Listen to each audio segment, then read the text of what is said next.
Será que já começou? É isso? Não, vai aparecer um reloginho, né? Tá aparecendo aqui no reloginho.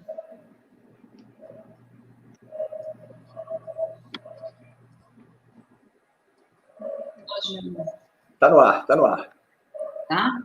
Então, gente, boa noite. Vamos começar aqui nossa live, né, que conta com uma live feita pela Matra 1 em parceria com a Matra 8, né? Nossa live que vai tratar sobre as vivências no combate ao trabalho escravo no Brasil e conta com nossos ilustres participantes, né? Jonatas Andrade, que é juiz de trabalho da 8ª Região, Guadalupe Furos, que é procuradora do trabalho, e Alexandre Lira, que é auditor fiscal do trabalho, né? Nós vamos aqui, então, debater esse evento, né, se justifica diante da importância do tema, mas, cronologicamente, ele se justifica diante dessa semana, né, essa semana onde se comemoram as lutas pelo fim da escravização do trabalho. A ideia, então, aqui da nossa live, né, que é Vivências no Combate ao Trabalho Escravo, é que, a partir das experiências profissionais dos nossos convidados, nós possamos refletir sobre o trabalho escravo no século XXI, trabalho escravo contemporâneo, né? A ideia, então, é que nós façamos perguntas para os nossos convidados. Eu e a Karina Bicalho, diretora da Matra 1, nós pensamos em algumas perguntas, mas eu já adianto que a palavra está franqueada aos participantes. Então, eu peço que os participantes, caso queiram fazer alguma pergunta, fazer alguma colocação, basta colocar aqui no chat que eu passo a pergunta para os nossos convidados, né? Então, a ideia é que a gente debata aqui o trabalho escravo no século XXI. Antes da gente começar a fazer as perguntas, eu queria só fazer uma pequena contextualização sobre o mundo do trabalho atual, já que vai ser esse mundo que vai abarcar a nossa reflexão sobre o trabalho escravo contemporâneo, né?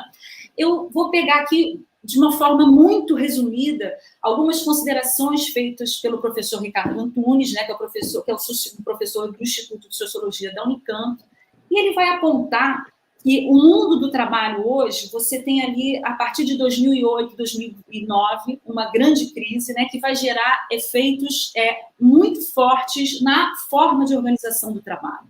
Ele até usa um significante muito forte, né? Ele diz que houve, a partir dali, esse fenômeno não se inicia em 2008, 2009, mas ele é potencializado, né? A corrosão do trabalho, né?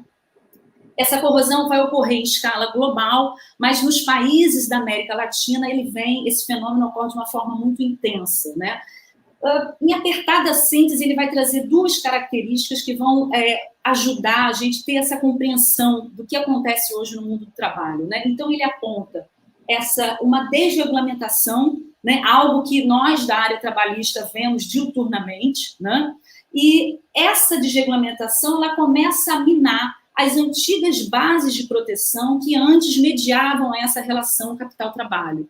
Essa desregulamentação vai gerar em inúmeras legislações, algo no mundo, né, um fenômeno global, formas de trabalho precarizado.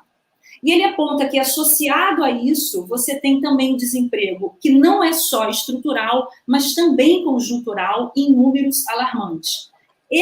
Claro que são várias outras vertentes, mas ele aponta para essas duas, né, como principais, para que se verifique que, diante desse quadro, as estratégias de sobrevivência da classe trabalhadora ficam absolutamente fragilizadas, o que vai dar aso a uma vulnerabilidade social muito forte, vivenciada pela nossa classe trabalhadora.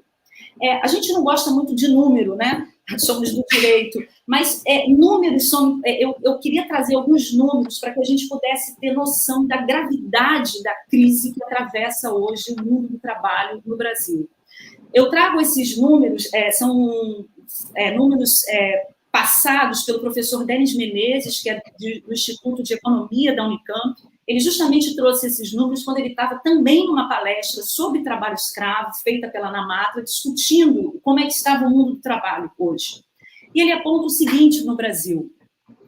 No ano de 2015 e 2016, a gente viveu aquela retração econômica, né, muito forte, e essa retração gerou 6 milhões de desempregados, né?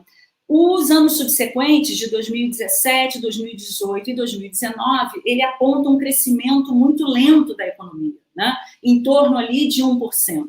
E os empregos que foram gerados, houve um baixo crescimento que gerou empregos, mas esses empregos foram precários, ou seja, eles estavam fora daquela rede de proteção que outrora mediou a relação capital-trabalho, né? Empregos, então, precários, de baixa qualificação e baixa remuneração. Então, esse é o estado da arte que a gente chega em 2020 no Brasil, né? Quando vem a crise causada pela Covid, né? Ele aponta o seguinte: no ano de 2020, quando termina o ano de 2020, houve um fechamento de 11 milhões de ocupações no Brasil, né? 11 milhões. E desses 11 milhões, 2/3 dessas ocupações eram ocupadas, né, por pessoas que estavam em trabalho precário ou trabalho informal, né? O que aponta que essa crise ela vai atingir diretamente aquelas pessoas que estavam mais fragilizadas, ou seja, que estavam com menos rede de proteção nessa relação, na mediação capital-trabalho. Eu trago isso porque, claro que eu não estou querendo fazer uma simples relação de causa e efeito, não. Mas a vulnerabilidade social dialoga diretamente com o trabalho escravo, né? Na medida em que o trabalhador que sofre essa violência é um trabalhador que está em vulnerabilidade social.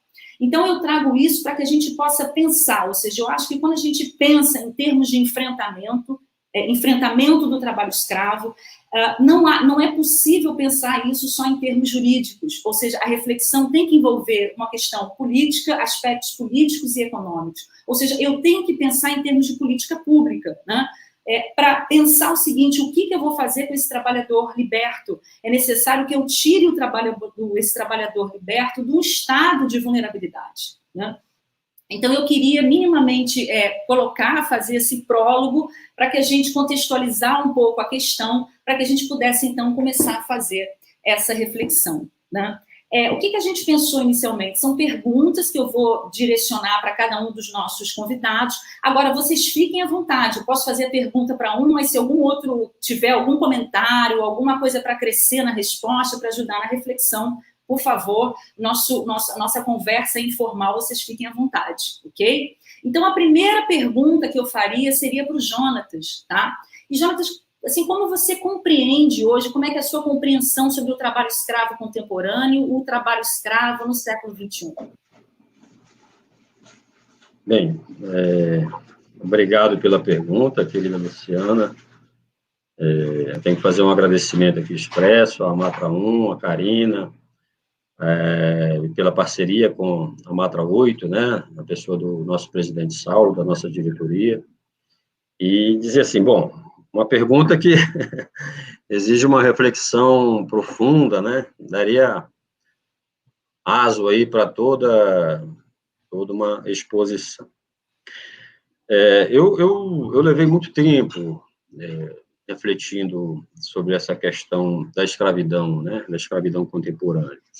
O que seria isso, efetivamente, apesar digamos assim, do detalhismo do nosso conceito nacional da escravidão, especialmente a partir da reforma do tipo penal de 2003, mas isso continua suscitando muitas dúvidas, né?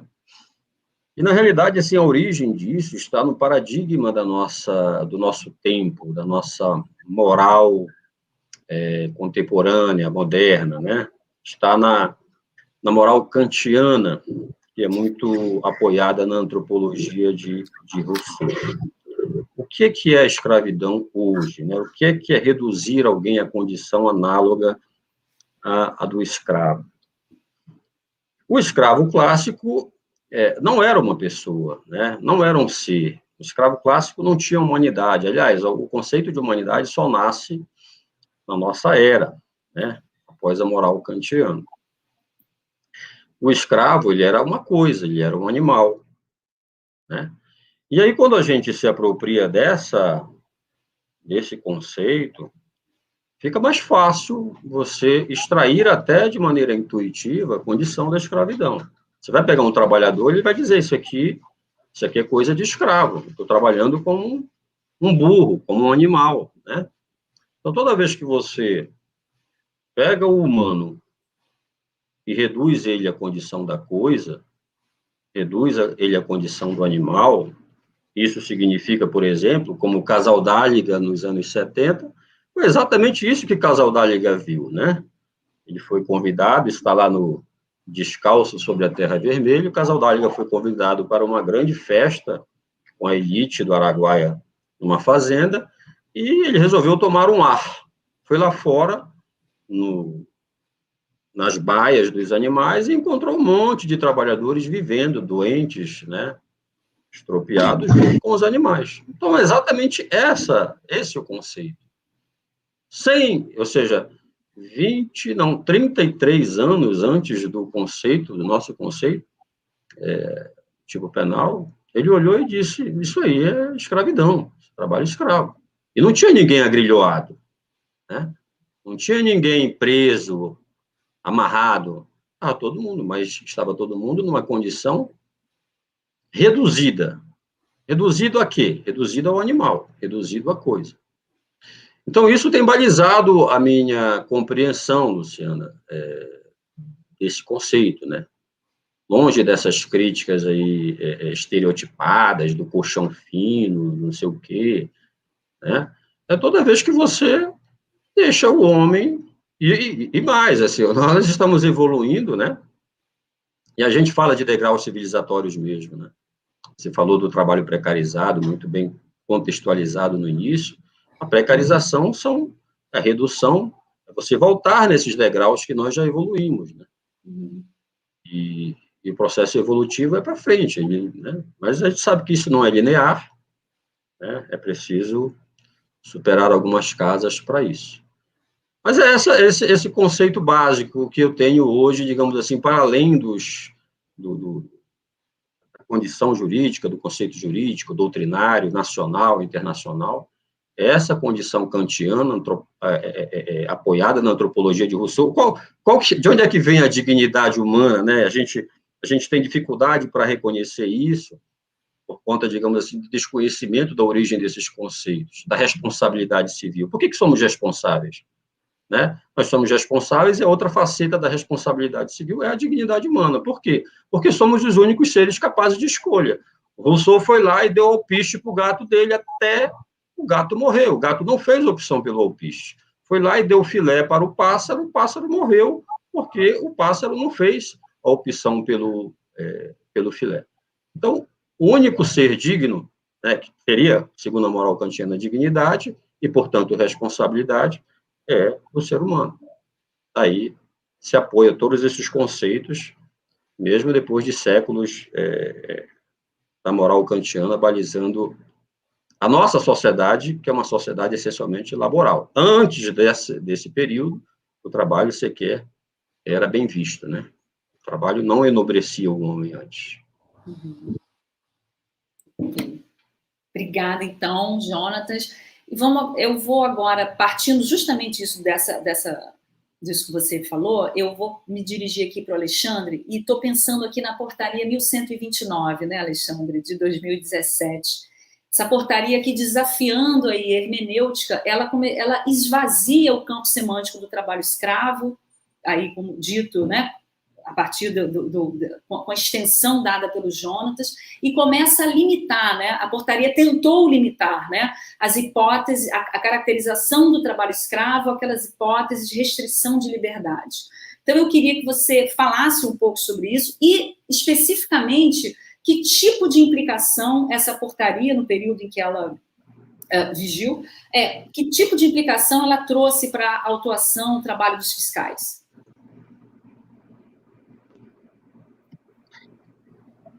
Obrigado, Amatra, pelo convite, na pessoa da desembargadora Karina. Obrigado, Luciana, pelo acolhimento, né? Guadalupe, parceira desde sempre aqui no Rio de Janeiro, que me lembra uma instituição sempre fiel aqui aos auditores fiscais de trabalho e à causa, né? Que é o combate ao trabalho escravo, que é o MPT, Ministério Público do Trabalho. Jonatas, grande prazer. Ontem, num bate-papo, eu o revi, e com as palavras agora foi passando um filme do que a gente recentemente viveu aqui também no Rio de Janeiro.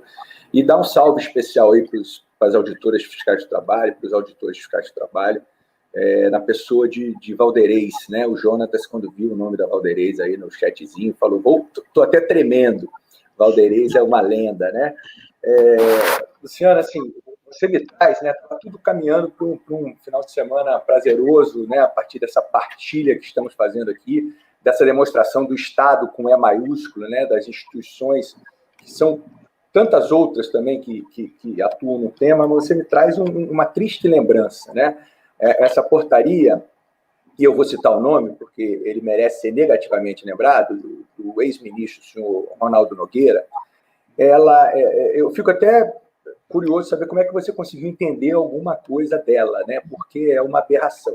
Né? O que acontece? Nós iniciamos essa nossa caminhada, né? O executivo, né, se fazendo presente, tendo que reconhecer a existência do trabalho análogo escravo no nosso território e constituindo o Grupo Móvel 15 de maio de 1995. Né? Saímos para a primeira operação, né? Os auditores fiscais do trabalho, o Ministério Público do Trabalho, né? E fomos caminhando. Naquele momento, a gente tinha uma ideia de que a supressão de liberdade falaria mais alto, né? Para efeito de um resgate, de tirar um trabalhador de uma situação. O barraco de lona já existia, mas a gente ainda estava engatinhando, estava tentando entender o que acontecia. Né? E fomos caminhando. Então, o executivo se movimentou.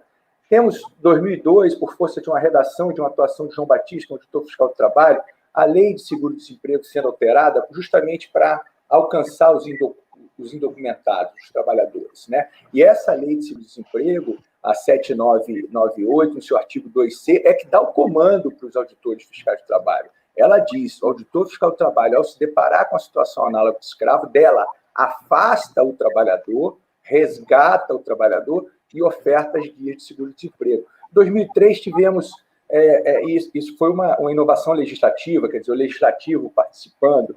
Tivemos, em 2003, a 149 ampliando, né, as condutas que poderiam ser causa de trabalho análogo de escravo. Jornada exaustiva e condição degradante passaram a ser somadas ao trabalho forçado propriamente dito, ao capataz, ao impedir o direito de ir e vir. O judiciário, vou dar um exemplo do Supremo, ele já entendeu que o 149 tutela sobretudo e principalmente a dignidade da pessoa humana. Então, perceba que o sistema ele foi se harmonizando. Né? Desde 95, ele foi se complementando. Então, nós temos executivo, judiciário, legislativo, Ministério Público, né, do Trabalho. E o senhor Ronaldo Nogueira, 16 de outubro de 2017, ele resolve, sozinho, lá do alto do seu gabinete, dar uma canetada e expedir uma portaria que, sinceramente, até agora a gente não entendeu. Quer dizer, entendemos, porque a gente conhece bem os interesses que ele representava.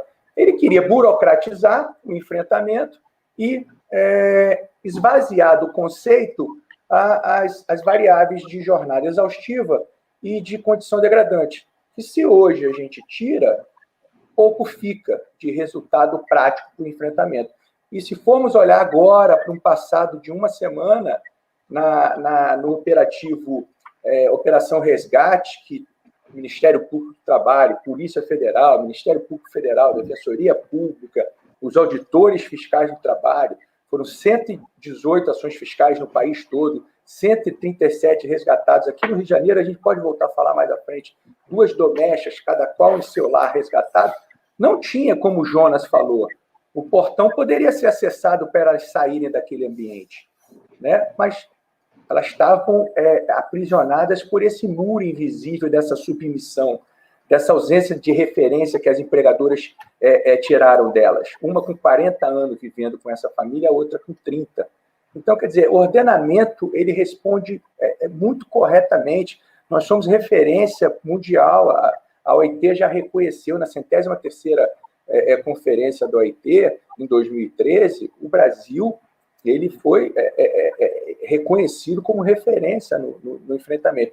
Para um ministro entender que poderia, numa canetada, resolver essa situação. Rapidamente, todo o ordenamento se revoltou, depois o Supremo, em liminar, impediu que surtisse efeito, e a gente continua com responsabilidade, com técnica, junto com os nossos parceiros mais fiéis, atuando. Uhum. Obrigada, então, Alexandre. E Guadalupe, então, eu queria que você narrasse para a gente com relação aos setores econômicos, quais são os setores econômicos onde o trabalho escravo tem maior incidência, como é que é isso? E se você pudesse narrar algo que o Alexandre começou a falar sobre o trabalho escravo doméstico, né? Como é que isso tem acontecido? Boa tarde a todos. É uma honra participar desse evento e o título ele me faz passar uma retrospectiva na minha mente, em razão desses 20 anos de Ministério Público do Trabalho e atuando no combate ao trabalho escravo. Já evoluímos muito, mas muitos desafios ainda temos a superar. Principalmente, como bem colocado pela Luciana, nós tivemos recentes alterações trabalhistas que foram precarizantes, né? E o fato de estarmos numa sociedade capitalista fortemente atada a laços psíquicos e sociais da escravidão, e que nega a existência desse problema, é muito importante que as instituições realmente debatam o tema e que a gente possa atuar em conjunto. Agradeço o convite formulado pela Matra, na pessoa da desembargadora Carina Picalho, e a oportunidade de estar aqui, né, e dialogar acerca das nossas experiências sobre um tema tão caro ao MPT e que faz parte da nossa atribuição finalística. Bom, nós temos, foi desenvolvido, junto com a OIT, Ministério Público junto com a OIT, desenvolveu o Smart Lab, que é um observatório de trabalho escravo. Se vocês jogarem no Google Observatório Trabalho Escravo, vocês vão ter oportunidade de conhecê-lo. E nesse observatório, Smart Lab, o nome, vocês vão encontrar dados estatísticos que vão demonstrar para vocês o fluxo migratório, quais são os setores econômicos onde houve o maior número de resgate, quais os municípios em que há o maior número de resgate, a escolaridade, o gênero, a raça. Então, vale muito a pena consultá-lo. Bom, então, respondendo à pergunta da Luciana, se nós consultarmos o observatório em âmbito nacional, o setor econômico que mais teve resgate de trabalhador em condição análoga de escravo foi da agropecuária. Em segundo, nós temos cultivo de arroz, e em terceiro, a cana-de-açúcar. No Rio de Janeiro, o cenário é um pouco diferente. Nós temos um grande número na cana-de-açúcar, ok, lá em Campos, principalmente em Campos, mas nós também temos no setor da construção civil e no comércio, em razão dos chineses, né? Vários chineses foram resgatados em condições análogas a de escravo aqui nas pastelarias. Bom, o interessante desse observatório, vou só acrescentar um pouquinho, é que, a partir desses dados, é possível traçarmos políticas públicas, porque ele demonstra, como eu já falei, o fluxo migratório. Então, de onde saem esses trabalhadores e para onde eles vêm? E a partir desse momento que a gente verifica o município em que está o problema, ou de onde eles saem, é que a gente pode desenvolver uma política pública de capacitação, de conscientização desses trabalhadores acerca dos seus direitos. E também, a partir do momento que eles vêm para cá, onde eles são resgatados, eu digo para cá porque a maior incidência que nós temos, maior porcentagem de resgatados é de trabalhadores que vêm do Maranhão e de Minas Gerais, aqui no Rio de Janeiro. Então, nós temos uma rede de apoio, um projeto chamado Ação Integrada, onde nós desenvolvemos política pública justamente para trabalhar com a rede de apoio nessas regiões, para que lá eles sejam capacitados e conheçam seus direitos, para que não venham para cá serem vítimas de trabalho análogo de escravo. E no Rio de Janeiro, nós também desenvolvemos a política pública e o nosso trabalho, junto com os órgãos de repressão, prevenção e atendimento às vítimas. Teve mais uma pergunta, Luciana? Sobre o trabalho escravo doméstico, como é que está sendo a tua experiência nessa modalidade, né, de trabalho escravo? Sim. Bom, o trabalho escravo doméstico, né, ele está extremamente ligado à escravidão, né, ainda à era colonial, e é um trabalho, as domésticas desenvolvem um trabalho invisível. Então, é um trabalho que não é visto e não é valorizado. Hoje, nós temos 6 milhões de empregadas domésticas, sendo que, desse universo, 70% são mulheres. Bom, tem sido um desafio para nós enfrentarmos esse problema, não que, como eu já disse, ele sempre existiu, mas nós não recebíamos denúncias. Nós recebemos denúncias a partir da divulgação pela mídia do caso Madalena. Não sei se vocês se recordam, recentemente, a Madalena ela foi resgatada em Minas Gerais, em trabalho análogo de escravo. Ela ficou 38 anos trabalhando na residência, sem receber nenhum direito trabalhista. Então, a partir desse caso e da ampla divulgação, nós começamos a receber notícias envolvendo o trabalho escravo doméstico. E o grande desafio para esse tipo de investigação é que acontece no âmbito domiciliar, né, o âmbito de uma residência. E existe a garantia constitucional da inviolabilidade do domicílio. Então, como poderíamos agir, né? Como poderemos fiscalizar, como poderemos colher provas se está no âmbito do domicílio? Não adiantaria nós chamarmos essa doméstica ou a família lá na procuradoria para colher depoimentos, as provas. Nós teríamos que ir até o local junto com a fiscalização, com a nossa equipe, para verificar as reais condições ofertadas por essas patroas, né? Por essas empregadoras.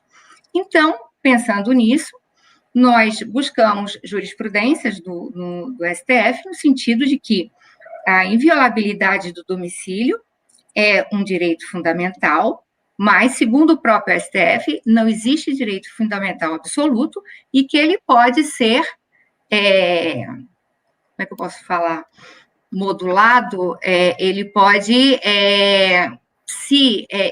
diante de outros direitos fundamentais da mesma natureza ou até superior, de importância superior, ele pode ser relativizado, veio na minha mente, pode ser relativizado.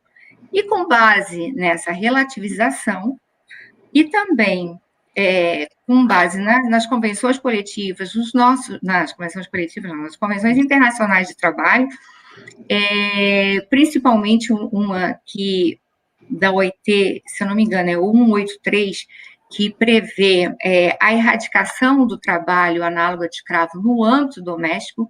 Ela é uma convenção ratificada pelo Brasil e que trata especificamente do trabalho doméstico. Nós pleiteamos, nós, Ministério Público, entramos com uma tutela provisória de urgência cautelar, postulando justamente o ingresso nessa autorização judicial para ingressar nesses domicílios. Foram 5 casos, em todos os 5, 4 eminates foram concedidas pelo doutor Bruno Macedo, o plantonista, e um pela doutora Ana Ferreira, não sei, pode ser que eu esteja errada. E E, a partir dessa autorização judicial, a equipe, formada por procuradores do trabalho, auditores fiscais e a Polícia Federal, se deslocou até essas residências e encontrou a situação fática descrita na notícia que originou essa operação. Luciana, permite dar uma Claro. pedindo até licença ao Jonas para meter o bedelho nessa fala e vai muito ao encontro do que o Jonatas trouxe de reflexão aqui para a gente, né? De emprestar esse olhar e de falar, é isso. Eu estive presente nessa ação fiscal, junto com a minha colega e amiga, Rosane, né, nesse operativo, nessa operação resgate, com o Ministério Público do Trabalho, Vivian, Juliane também chegou aí no deslocamento, os delegados André Torres e Renato. E o que nós encontramos na primeira residência que nós abordamos, né, que era uma casa, né, uma casa de normal, imagine uma casa normal, um muro alto, um portão de ferro, a empregadora abriu e só pediu um momentinho para fechar, porque tinha que cuidar, amarrar os cachorros, alguma coisa assim. Tal. A empregada não estava. Né? O que nos leva a crer o seguinte, olha, então ela tinha o direito de ir e vir, ela não está na residência, o que está acontecendo? Ela está livre. Perfeito. Por que ela não estava? Porque ela saía para catar as latinhas. Né? Nas contas da empregada vítima, ela juntava 5, 6, 7 reais nesse acúmulo e venda de latinhas, e na conta da empregadora, 20 reais. Esse dinheiro não ficava com a empregada vítima, ele entregava para a empregadora. A empregadora essa que já tinha confessado, ficado com a primeira parcela do auxílio emergencial, né, que foi sacado da empregada, mas depois foi alegado a ela, a vítima, que a carteira dela estava velha, então não foi possível ter sacado, mas já está confessado que sacou e se apropriou desse dinheiro. Além disso, esses 5, 6, 7 reais. Houve a alegação que ela era da família, mas o quartinho que ela estava não era o da casa principal.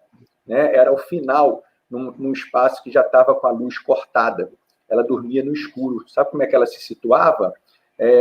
Pelo sol. Ela não tinha relógio, então ela sabia que estava já na hora de acordar quando o sol batia na janela dela, que não tinha nenhum tipo de proteção. Estava na hora de se recolher quando o sol sumia, né? Então, 40 anos sem carteira assinada, sem nenhum tipo de salário, né? E você abre esse portão e fala, pode ir embora. Para onde? Referência de trabalho e referência de vida, ela só tem nesse ambiente, né? 40 anos. Então, a gente precisa fugir um pouco de alguns conceitos para emprestar esse olhar mais sensível, de saber, olha, se isso não for trabalho análogo de escravo, o que seria dentro do nosso ordenamento? A outra, em Vila Isabel, já num apartamento normal, né, 2 quartos, sala, ela não tinha nenhum espaço para chamar de seu, porque não tinha dependência de empregada, ela dormia num colchonete do lado da cama que ela cuidava de uma senhora com Alzheimer. Além de todas as tarefas de doméstica, a classe média alta viu bem quanto que são penosas agora na pandemia, quando dispensou as diaristas e teve que lavar a privada e fazer comida e passar e fazer faxina, ela ainda cuidava com a senhora de Alzheimer. Então, ela, quando ia dormir 8 horas da noite, 9 horas da noite, que era o horário que a senhora dormia, ela acordava 2, 3 horas na madrugada, porque a senhora queria ir ao banheiro. 7 horas acordava de novo. Só para terminar, eu iniciei minha formação e fui da advocacia trabalhista, tenho muito respeito pela magistratura trabalhista.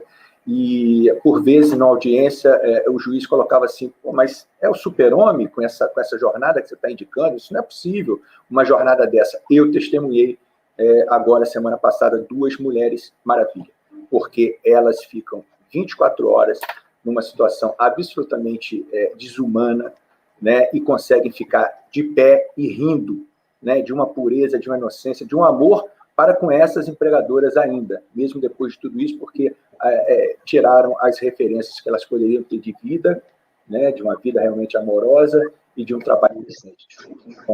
Semelhanças absolutas, desculpe. Por habitação e comida, o escravo clássico também fazia o mesmo, né? Com a diferença que o escravo clássico era reconhecido como um bem do senhor, né? E o escravo contemporâneo é uma peça da engrenagem, explora, joga fora. Mas a fala do Lira foi importante porque vai ao encontro ao que o Jonas falou no início, que não é só o cerceio da liberdade de ir e vir, né? O artigo 149, que nós utilizamos como parâmetro para caracterização do trabalho análogo escravo, ele apresenta outros elementos, que é a jornada exaustiva, como bem falou o Lira, servidão por dívida e também condição decadente. Então, até hoje nós tivemos uma reunião da Coetrai e eu ouvi de uma profissional da área uma certa dúvida se realmente era trabalho análogo de escravo, porque a empregadora disse que a empregada não recebia nenhum salário porque era considerado como da família. Então, se fosse da família, então não receberia salário. Então, gerou uma certa dúvida diante de todos esses elementos descritos pelo Alexandre, porque ele esteve no local, se era realmente trabalho escravo. Então, assim, a gente precisa realmente estudar e nos debruçar sobre o que caracteriza, os elementos caracterizadores do trabalho escravo. E o ponto central é a dignidade da pessoa humana. Essa mulher aí que trabalhava, que podia sair, era uma escrava de ganho, né? Que entra dinheiro para o empregador. Então, isso. É isso que eu ia... agora, vocês estão fazendo aqui, seria a minha próxima pergunta, justamente nesse sentido, com relação a essa jurisprudência restritiva, né? Justamente, tem lá o nosso artigo, que é uma legislação super avançada nesse sentido, 149 do Código Penal, né, que vai prever a caracterização do trabalho escravo, como vocês todos já falaram, né? Jornada exaustiva, trabalho degradante e trabalho forçado, ou seja, cada uma dessas situações caracteriza por si só o trabalho escravo, né? Mas há julgados que não, assim, desafiando o próprio limite semântico do texto, né, conferem uma interpretação restritiva de uma duvidosa hermenêutica que vai colocar, que vai associar, que vai impor para a caracterização do trabalho escravo a hipótese de restrição de liberdade, né?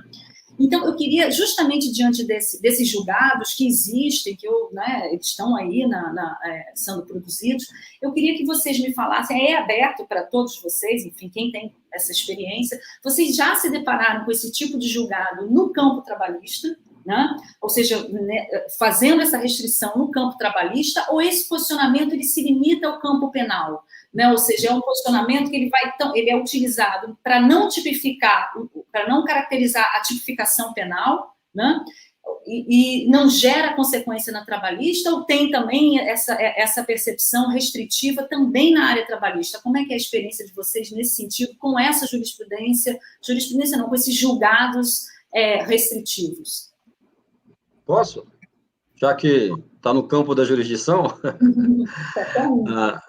Bom, é evidente que não se restringe, essa restrição, essa interpretação restrita, não está adstrita à justiça criminal, à justiça federal, à justiça trabalhista, nós temos isso também.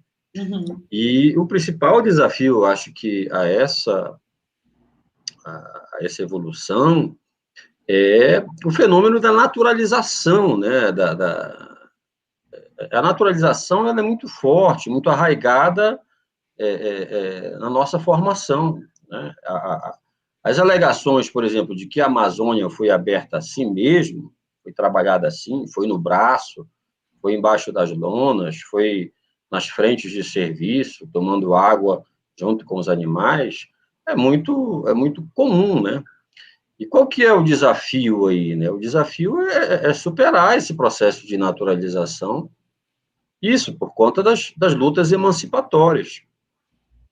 A luta emancipatória do trabalhador é recente, mas alguém, especialmente no sul do Pará, alegou, por exemplo, numa determinada reunião, com empresários locais, inclusive, que o trabalhador vivia em piores condições em sua casa do que lá na fazenda, né?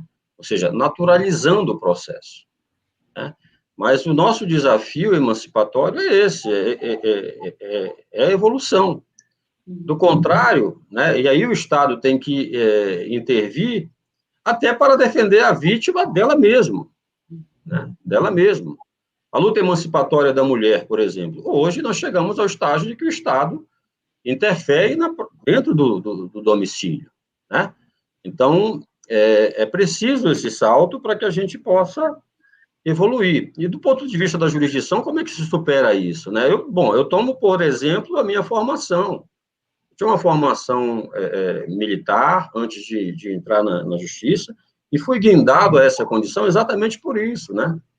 Lá nos inícios dos anos 2000, quando se formou aqui a primeira vara itinerante, a Comissão de Combate ao Trabalho Escravo, e os voluntários para essa missão foram recrutados entre aqueles que tinham experiência militar.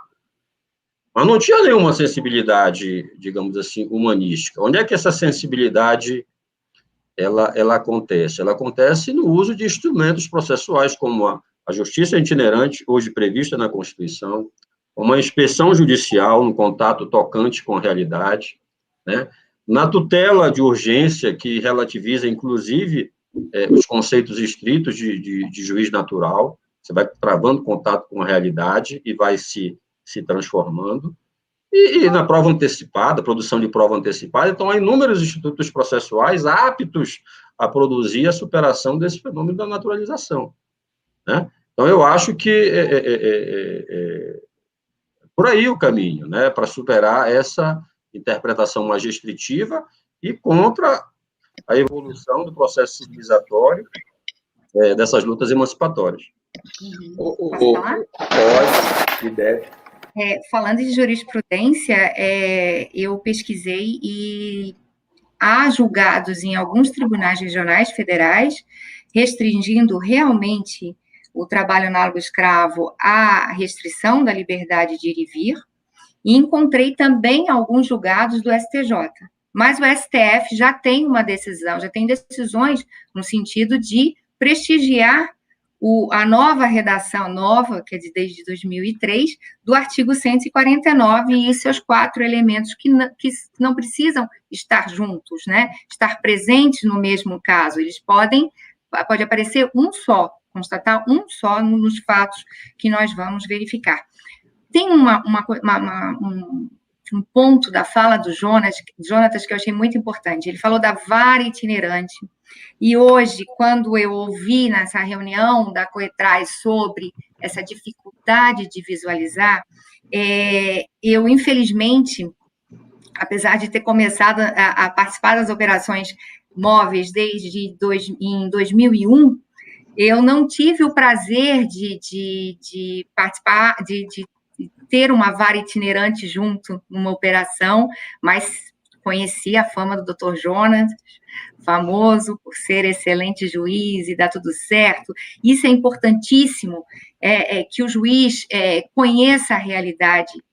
E nós, Ministério Público, nós passamos por essa dificuldade, porque a partir do momento que o empregador não aceita assinar o termo de ajustamento de conduta proposto, no qual ele vai assumir a obrigação de não mais praticar aquele ato, cumprir a legislação trabalhista, pagar as verbas rescisórias e o dano moral individual causado e o coletivo, não tendo essa possibilidade do termo de ajustamento de conduta, nós temos que ir para o judiciário trabalhista. E, para isso, nós temos que convencer o juiz de que ali tem trabalho escravo. Então, diante da carga de trabalho que os juízes têm, é impossível hoje, eu não consigo imaginar o juiz se locomovendo conosco, se deslocando até o local para verificar a situação. Então, o que eu tenho feito, nós, no Ministério Público, temos feito, é filmar, utilizar o que tem de mais moderno, né? Todo mundo tem um celular, filmar a situação, foto, de forma a mostrar para o juiz, olha, aqui tem essas situações, e por isso a equipe se convenceu que é trabalho escravo. Então, é importante. E, recentemente, saiu uma pesquisa da Clínica de Trabalho Escravo, em Minas Gerais, que levantou justamente essa diferença do número de resgatados pelos órgãos trabalhistas e o número de condenados, de ações condenatórias na justiça criminal. E o que a gente vê é uma disparidade, isso porque principalmente os membros do Ministério Público Federal, a maioria não vai, é raro o membro ir para colher prova, para se convencer e convencer o judiciário. Então, falta um pouco disso. Por isso que há essa diferença de números, acredito eu, porque a maioria dos casos na justiça criminal descaracteriza o dolo, não condena por falta de provas. Então, essa é a grande diferença entre o que temos de dados da Justiça do Trabalho em termos de condenação e da Justiça Criminal. Luciana, trazer uma informação e também uma reflexão, assim, foram feitas, agora fazendo recorte para a atuação do Rio de Janeiro nessa Operação Resgate, que deu esse resultado de 118 ações fiscais, o país todo, e 137 trabalhadores resgatados. Nós abordamos 5 alvos, 5 residências, né? Em 2, como dito, nós identificamos, né, trabalhadores em condição análoga de escravo, cada qual em uma residência. Em outras 2, nós sequer identificamos relação de emprego, né? E numa outra, nós identificamos relação de emprego, mas não em nível de trabalho análogo de escravo, né? Irregularidades que a gente vai precisar fazer um ajuste para essa... Inclusive, essa situação teve até uma rescisão, né? O empregador acabou rescindindo e pagando todos os direitos, acabou tendo uma intermediação dessa situação. Mas isso demonstra a responsabilidade que o Estado, com E maiúsculo, né, que os auditores fiscais de trabalho fazem parte desse contexto, né, e que eu já disse que a Lei de Seguro-Desemprego 7998 determina que o auditor fiscal do trabalho, ao se deparar com uma situação análoga de escravo, ele afasta dessa situação o empregador, entrega a guia de seguro-desemprego, então a gente não incorreria em crime de responsabilidade. Mas acho que eu queria fazer uma reflexão, porque tudo que o Jonatas vem falando, quer dizer, vem absorvendo, e muito com relação a essas 2 situações.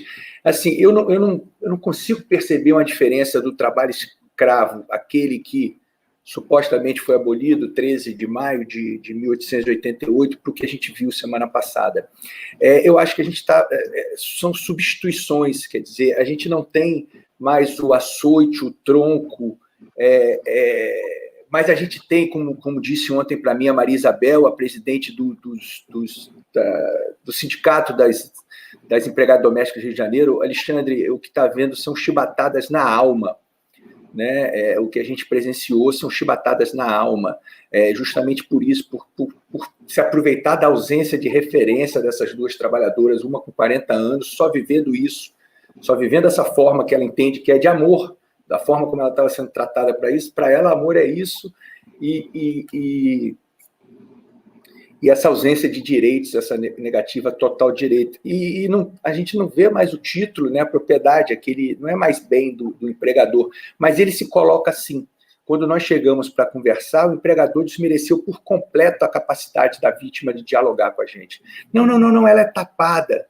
Não, ela não sabe o que fala, ela não entende, não adianta conversar com ela, não. Né? Eu estou fazendo um favor. Ela é da família / um favor que a gente faz ao acolher essa vítima, né? Aqui não tem emprego, não. Então, assim, a gente está 21, né? Fevereiro de...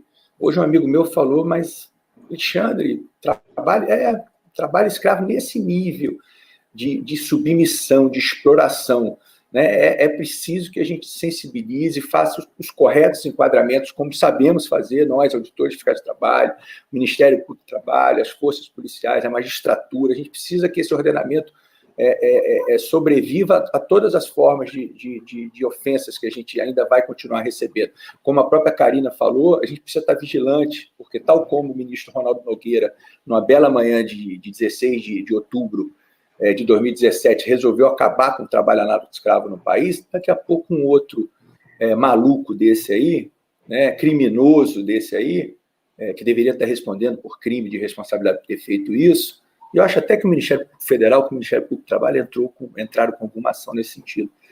Então, eu queria só trazer mais esse desabafo aqui, para contribuir com a discussão. Posso só falar em verdade, no dia 13 de maio, a gente teve o fim da escravatura de forma formal, né? Porque continuamos. Até hoje nós temos trabalho escravo. E com relação ao trabalho escravo doméstico, nós recebemos denúncias que muitas vezes são feitas de forma sigilosa ou anônima. E muitas vezes nós não temos elementos suficientes para demonstrar que ali realmente existe trabalho análogo a de escravo. Então, a gente precisa muito da parceria do judiciário nesse sentido, porque a partir do momento que a gente recebe uma denúncia dessa, a gente precisa dessa autorização judicial para ingressar nessa residência. E aí, por isso que nós fizemos essas ações, né, essas que foram, logramos êxito, mas o judiciário precisa estar atento que muitas vezes a denúncia vai vir incompleta e a gente vai ter dúvida se realmente lá existe trabalho análogo a de escravo, mas é só indo ao local para chegarmos a essa conclusão. Eu acho que a gente pode também perceber aqui, né, que, na verdade, o bem tutelado pelo artigo 149 do CPC, do CPC, do Código Penal, e pensando também em termos de OIT, né, que se refere também aos princípios dos direitos fundamentais do trabalho, né, é a dignidade do trabalhador. Esse é o bem jurídico tutelado, né, ou seja, a dignidade é violada não só com restrição de liberdade, mas em condições degradantes, e em jornada exaustiva, né? Ou seja, não há hermenêutica que justifique qualquer tipo de interpretação restritiva, né? Além de desafiar o sentido, os limites semânticos do texto, desafia, inclusive, os preceitos da OIT, né? Ratificados por nós, né? Enfim, então, realmente, eu acho que a gente tem que pensar sobre isso, porque como essa questão do trabalho escravo ela é complexa, né? Porque, obviamente, ela não se limita à questão jurídica, né? Ela envolve uma questão econômica, de política pública e política, mas o jurídico pode contribuir muito para atrapalhar o combate, na medida em que faz essa interpretação restritiva, né? Então, assim, é de fundamental importância que nós discutamos isso, né? E percebamos que o bem jurídico é a dignidade, como todos vocês colocaram, é a dignidade do trabalhador, né? Para além de qualquer tipo de restrição de liberdade. Vocês querem falar mais alguma coisa sobre isso? As próximas perguntas que eu iria colocar agora seriam mais sobre as experiências profissionais, a prática. Mas querem fazer algum tipo de colocação mais sobre esse tema ou podemos passar para a prática? Não, acho que só indo ao encontro mesmo que você está falando, a Sayonara colocou, eu tinha dito na minha fala inicial, nesse sentido, que o Supremo já decidiu, em alguns julgados, né, que o 149 tutela, sobretudo, principalmente, a dignidade da pessoa humana. E a OIT, já que você citou, Luciano, a OIT, eu participei na condição de conselheiro técnico da 103ª conferência que foi discutir o protocolo adicional da Convenção 29, né? 29 a 105 que tratam sobre o tema. E eu disse aqui que o país é referência. A OIT é bem clara, ela passa a trabalhar com um tripé, né, que é a prevenção, a repressão, que a gente faz muito bem há 26 anos, e agora o acolhimento e a reparação do dano.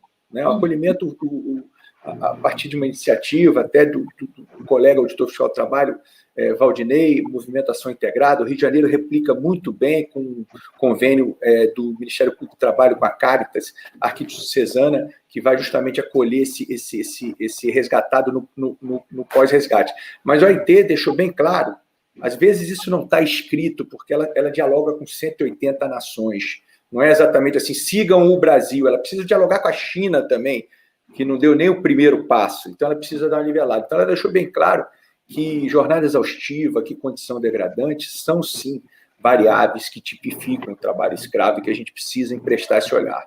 Né? Já passou da hora da gente entender que a gente não está falando mais daquele trabalho forçado, da vigilância armada, do impedir realmente fisicamente o ir e vir. A gente já está aqui há quase uma hora conversando de situações que a porta estava aberta para o empregado sair, e não é assim que vai acontecer.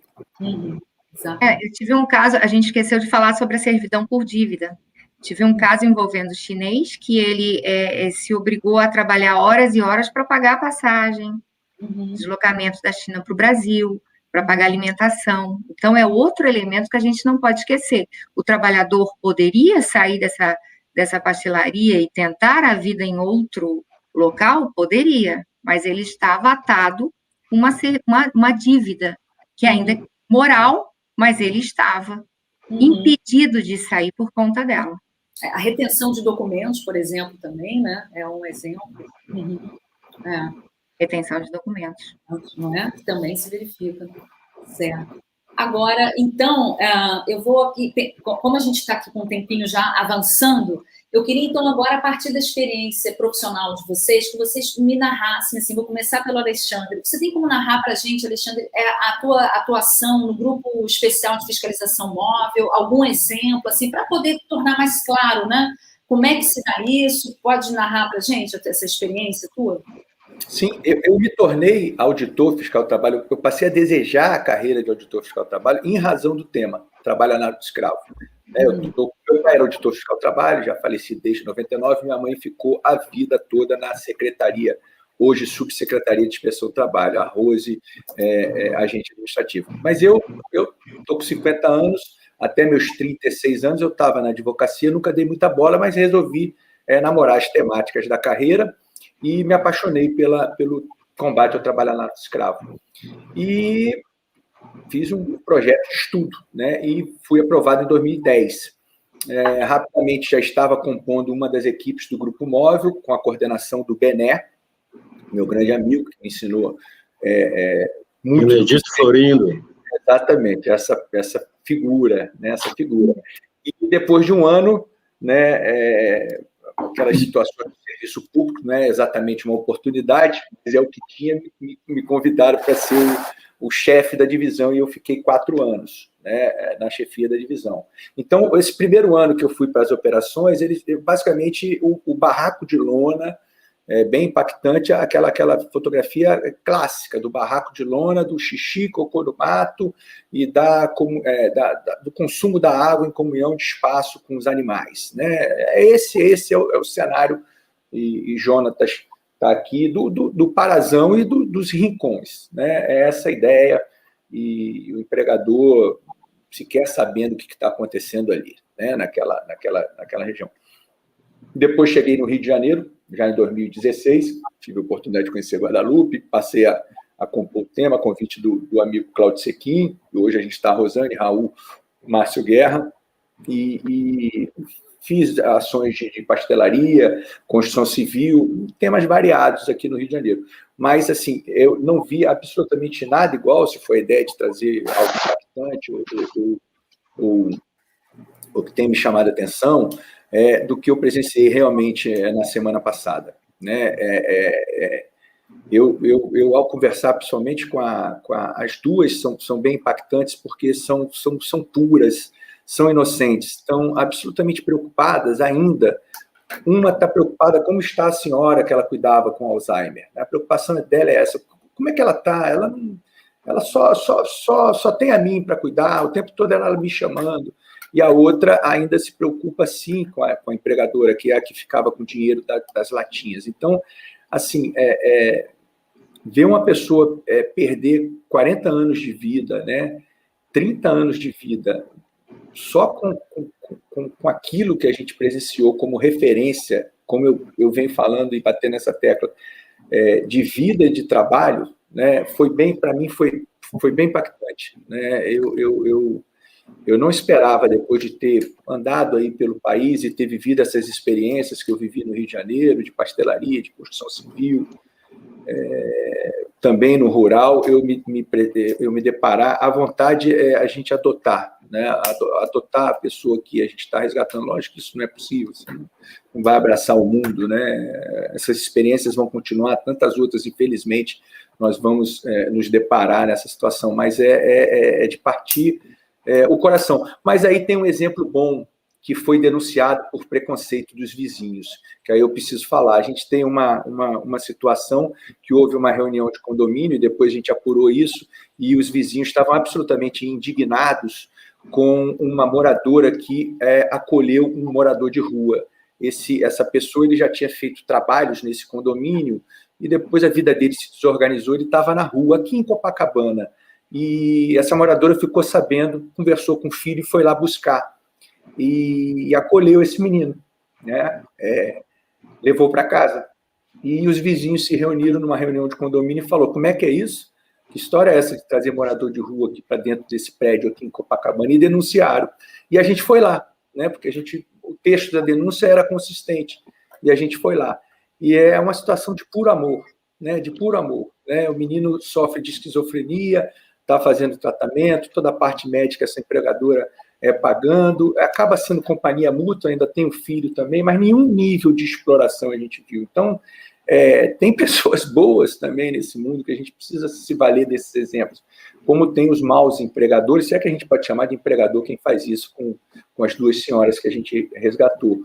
Mas eu acho que a gente vai continuar a tocar com muita responsabilidade técnica, né? Essa nossa missão aqui, volto a repetir, de Estado com E maiúsculo, né? Que a gente compõe, né? Já passamos por Fernando Henrique, Collor, Lula, Dilma, Temer, né? Estamos aí com Bolsonaro dando a certeza, nos trazendo a certeza que é uma política de Estado e não de governo. Ok. E, Guadalupe, agora eu queria que você me falasse um pouco da atuação extrajudicial do Ministério Público, né? Ou seja, para além, assim, fora das ações civis públicas, né, que versam sobre o trabalho escravo, mas como é que é a atuação do Ministério Público no que se refere à fiscalização, à prevenção, e nessa atuação extrajudicial, tem algum diálogo com atores da sociedade civil que também militam nessa área? Como é que é essa atuação? Se puder dizer um pouco para a gente. É vasta. Vamos lá. As pessoas geralmente pensam que nós, Ministério Público do Trabalho, só atuamos por meio das ações civis públicas, mas nós temos os outros instrumentos, nós temos o inquérito civil público e o termo de ajustamento de conduta. Então, nós, uma vez investigado, né, colhidas as provas, quando chegamos ao convencimento de que ali existe uma irregularidade, a gente propõe o ajustamento de conduta, ou seja, o ajustamento da conduta, a resolução da situação extrajudicialmente. Quando realmente não é possível, aí a gente ingressa com a ação civil pública. Então, a ação civil pública, quando a gente vai ao judiciário, ela também tem esse aspecto preventivo, não só repressivo. A atuação no judiciário é repressiva no momento que a gente postula as condenações, né? As obrigações de fazer e não fazer, de pagar, dano moral, as verbas rescisórias, mas também é inibitória, preventiva, porque a partir do momento que o judiciário condena a abster-se, é uma atuação preventiva. Mas vamos lá, a atuação extrajudicial. O Ministério Público do Trabalho participa de comitês. Nós temos, com relação ao trabalho análogo de escravo, tá? Vou só falar desse. Nós temos participação bem ativa na Comissão Estadual de Erradicação do Trabalho Escravo, a COETRAI do Rio de Janeiro, e do Comitê Estadual de Enfrentamento do Tráfico de Pessoas.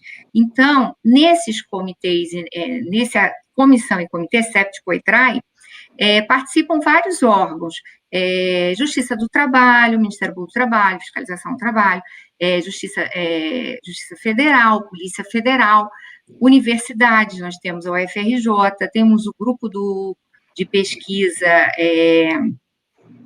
Deu Branco. GPTEC do Padre Ricardo, imagina, ele vai me matar, que eu esqueci.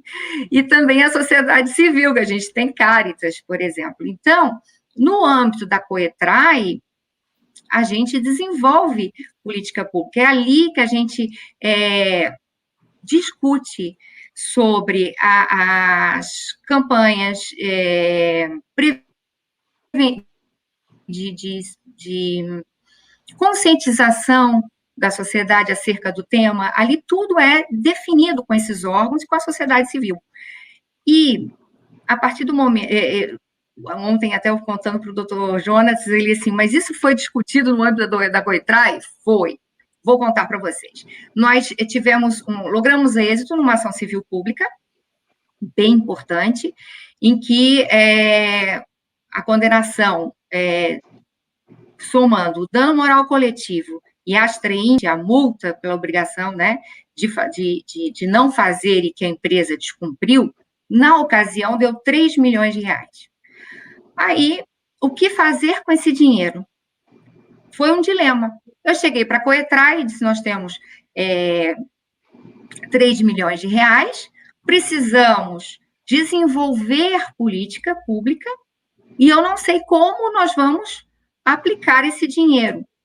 Procuramos instituições, mas no início não deu muito certo, até que a gente conseguiu um convênio com Caritas, que é a sociedade civil. E a Caritas passou a integrar a Coetrai.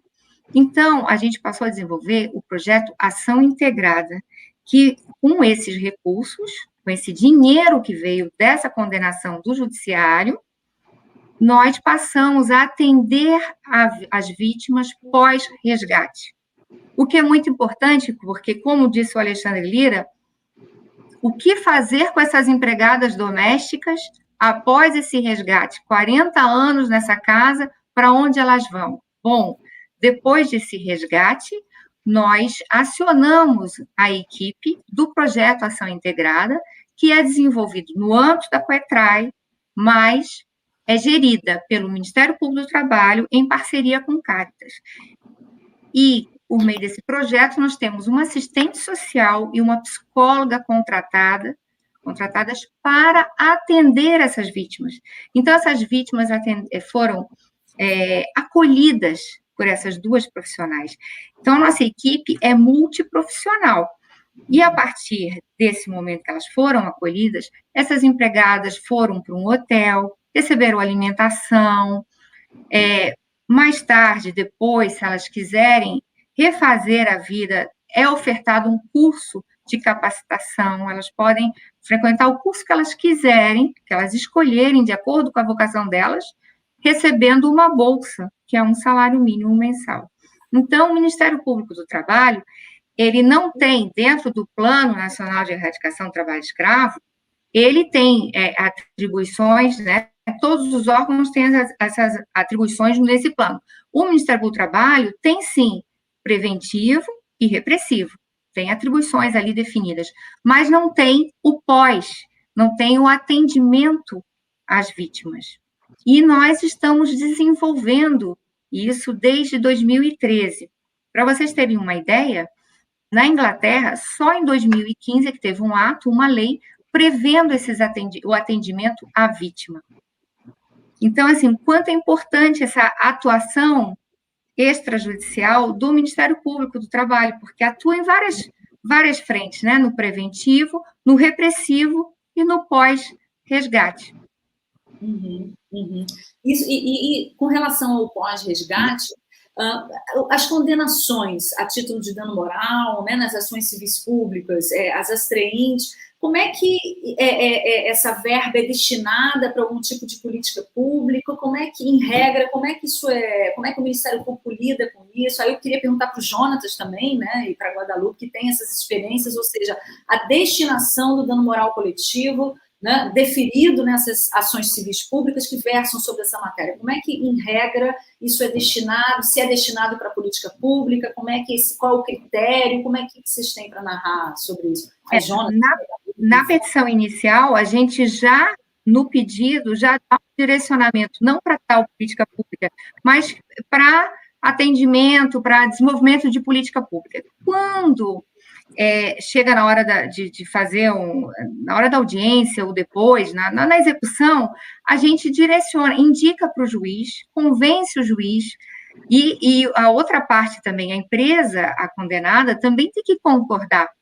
Então, a gente explica, apresenta o projeto Ação Integrada, o que é feito, como é desenvolvido, e a partir daí a verba é destinada. Então, assim, em todas as hipóteses, né, em todas as ocasiões em que eu tive que requerer ao judiciário a remessa desse dinheiro para o projeto Ação Integrada, fui muito bem recebida, porque as pessoas, tanto os juízes quanto os advogados das empresas, eles se sensibilizam com a questão, com a causa. E a experiência de vocês com relação... Porque teve agora essa alteração... Agora não, né, de algum tempo, a alteração na Constituição com relação à possibilidade de expropriação, né, das propriedades onde se verificar um trabalho escravo, né, lá no artigo 243 da Constituição, né? Então, em expropriando, essas propriedades vão poder ser utilizadas para fins de reforma agrária e habitação popular, né? Algo que é de fundamental importância também né, nesse cenário de combate. E também as listas, né, daqueles empregadores, daquelas pessoas que figuraram como praticantes do trabalho escravo. Como é que vocês veem esse tipo de política? Qual é a experiência de vocês com relação a isso? Posso? Vai lá, Jonathan.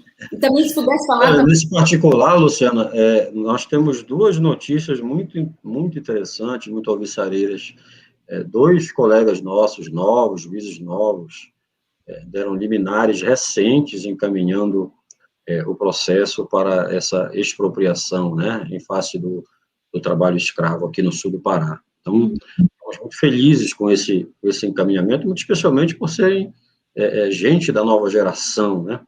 E assim, eu queria registrar, Alexandre, que eu disse para ti que eu estava tremendo com a presença da Valderez aí na plateia, mas, rapaz, eu fui me arriscar a olhar os comentários aqui, tá difícil, viu? O presidente Flávio, a Karina estão aí, o presidente Saulo da Matra 1, a colega Elinei também está presente, o Cláudio Montesso, nosso presidente da Anamata, está presente, desembargadora Sayonara, que maravilha. Estou aqui, tá piorando a tremedeira. Mas, assim, Luciana, eu tenho refletido bastante sobre essa questão, né, dessa reparação dos bens lesados. Eu acho que, conversava com a Guadalupe ontem, e com o Alexandre, o nosso sistema de reparação, sistema constitucional de reparação desses bens lesados coletivos, ele ainda não se aperfeiçoou, né? Ele ainda não se aperfeiçoou, ele precisa de melhoramentos, né? E a experiência da Guadalupe, da Caritas, do acolhimento, do que o mercado chamaria de um pós-venda, né, Guadalupe? Que nós não temos o nosso pós-venda, então nós temos que fazer o nosso pós-venda, que na verdade, não é só resgatar da escravidão, é resgatar a cidadania, né? Porque senão a escravidão há uma recidiva e tudo mais. Então, nós temos que refletir acerca do aperfeiçoamento dessa reparação. E me parece claro, lá na Lei da Ação Civil Pública, que a sociedade local, a comunidade lesada, ela tem que participar dessa destinação, desse processo de reparação, né? Por quê? Eu passei 11 anos no sul do Pará. 11 anos no sul do Pará. Eu não me arrisco a dizer que eu conheço a complexa realidade ali.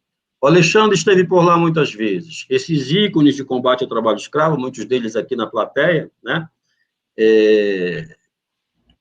Também não consegue dizer, imagina um juiz ou um procurador recentemente passado ali, no comando da destinação de milhões de reais. Quando a Guadalupe falou em 3 milhões de reais, meu Deus do céu, bate um dilema danado sobre o que fazer, né, Guadalupe? E a sociedade, a comunidade tem que ser ouvida, muito especialmente colegiados como a Coetrai, né? Nós estamos aqui nessa luta, né, aqui no Pará, lutando pela criação de um fundo público para isso, mas evidentemente que não é um fundo qualquer, é um fundo, como diz a lei, que repare os bens lesados, que tenha a participação do Ministério Público do Trabalho, não é o Ministério Público do Trabalho, e a participação da comunidade lesada, né? Porque senão não tem funcionalidade. Há outros fundos por aí que não têm essa configuração, que não têm essa formação, que não funcionam. Então, nós temos que refletir seriamente sobre o aperfeiçoamento desse nosso sistema constitucional de reparação, sob pena de, daqui a 10 anos, nós voltarmos a estar conversando sobre essas mesmas coisas aqui. Então, é preciso fazer essa reflexão. E sobre a minha experiência pessoal, Luciana, eu gostaria de ressaltar isso, né? Eu fui um profissional de formação conservadora, eu não era para estar aqui nesse espaço. Quem é que me sensibilizou? Quem é que nos tocou? Como tocou os juízes da vara itinerante, também de perfil conservador, mas eles deferiram os liminares, eles espetaram o telefone lá, não transmitiram uma ordem de bloqueio, e o fazendeiro lá do sul do país teve que descer de avião para fazer a rescisão. Juízes conservadores, mas tocados pela realidade da justiça itinerante, da inspeção judicial. Né? Então, isso me transformou, mas me transformou também o contato com procuradores, com o Ministério Público do Trabalho. Gente como o Ideraldo Machado, por exemplo, que botava um jeans surrado, um chapéu velho na cabeça e ficava lá na porteira. Quando chegava o dono, ele entrava, estava nem pelota para o Ideraldo, o que é esse peão aí? Aí chegava lá, o grupo vai conversar com o procurador. Aquele peão lá, o procurador é ele mesmo. Então, esse tipo de gente vai tocando, né? E, especialmente, a fiscalização do trabalho, onde eu desenvolvi uma relação afetiva imensa com tanta gente, né? Nós chegamos lá preparados, a gente fez sobrevivência na selva com preparação, carros traçados, com equipamento de informática, equipamento de proteção coletiva, colete. Aí chegamos lá, o Grupo Móvel já estava lá, cadê o colete do Grupo? Não tem. Olharam para a gente, onde é que vocês vão com todo esse preparo, né? E a gente sabe que era necessário, né? Nós tivemos vidas ceifadas, nós estamos comemorando, não, nós estamos celebrando a luta, né, nessa data, precisamente porque levaram integrantes do nosso sistema de justiça que cuida disso no dia 28 de janeiro. Né? E assim, foram essas pessoas, integrantes desse sistema de justiça, que fizeram nos ver, olha, não basta resgatar, e agora, vai fazer o quê? Aí veio a questão do seguro-desemprego, né, especial, veio a questão do ação integrada para fazer o resgate da cidadania, tantas iniciativas que foram fomentadas na experiência da fiscalização e da promoção do trabalho, no enfrentamento disso. Então, eu sou fruto, né, do trabalho desse povo, de observar a empatia de gente como a querida Valderez, que está aqui nos assistindo. E agora uma curiosidade, tem algum tipo de relação com o INCRA, no que se refere de algum de vocês, tem algum diálogo para essa expropriação, ou seja, né, para que essa expropriação das propriedades onde se verifica o trabalho escravo, há alguma parceria com o INCRA, do Ministério Público ou dos fiscais? Isso existe ou não? Como é que tem algum diálogo? Nessas liminares que foram dadas agora, eu percebi que foram chamadas a União, o MPF, né? Se ampliou o leque dos entes em atuação para possibilitar a questão da expropriação. Mas é um processo inicial, incipiente, e a gente está acompanhando para ver em que medida isso também possa significar uma evolução nessa luta. E, Jonatas, como é que é a experiência com relação às varas itinerantes? Tem como você contar um pouco mais para a gente isso? Assim, como é que se dá? Eu referi alguma coisa aqui inicialmente, mas a nossa provocação é externa, né? No início dos anos 2000, a gente é provocado por conta de que aqui era a maior incidência. TST, TRT, o TRT tem que criar uma comissão a esse respeito, e quem que vai para os rincões da Amazônia, né? A nossa sede é um oásis em relação ao país chamado Pará, né? As fronteiras amazônicas. Aí, voluntários, juízes, servidores, tem toda uma preparação, como eu falei, até sobrevivência na selva a gente faz, compra equipamento, compra carros traçados e tal, e aí você vai a reboque do Grupo Móvel fazer essas atuações. Naquele momento, havia uma sofisticação, os escravocratas mais bem assessorados exigiam prazo, por exemplo, para pagar a rescisão, havia triangulações onde não aparecia o verdadeiro tomador dos serviços, e você ia se isentando de responsabilidade. Então, havia necessidade de uma ação jurisdicional próxima, né? E isso funcionou durante 4 anos aqui. Há uma certidão do Lores Rocha Pereira Júnior, procurador do trabalho, declarando precisamente isso, né, de que de tão bem sucedida a vara itinerante, não havia mais necessidade de chamá-la, bastava ameaçar que a solução se resolvia. E a vara itinerante hoje ela está desarticulada, mas hoje, por exemplo, há dentro do Conselho Nacional de Justiça um movimento no sentido de que a itinerância seja revalorizada, revisitada, não só para a questão da escravidão, para a questão ambiental, para a questão indígena, ou seja, é um movimento de... A nossa prática é inercial, né? É um movimento onde o judiciário se apresenta e vai travar um contato mais próximo com a realidade, porque com todo o esforço da Guadalupe para filmar e tal, mas ela não vai conseguir reproduzir o cheiro da água, o cheiro da comida, ou as condições ambientais, a temperatura, isso não se reproduz num processo. Então, a inspeção judicial, a itinerância é algo realmente tocante e transformador.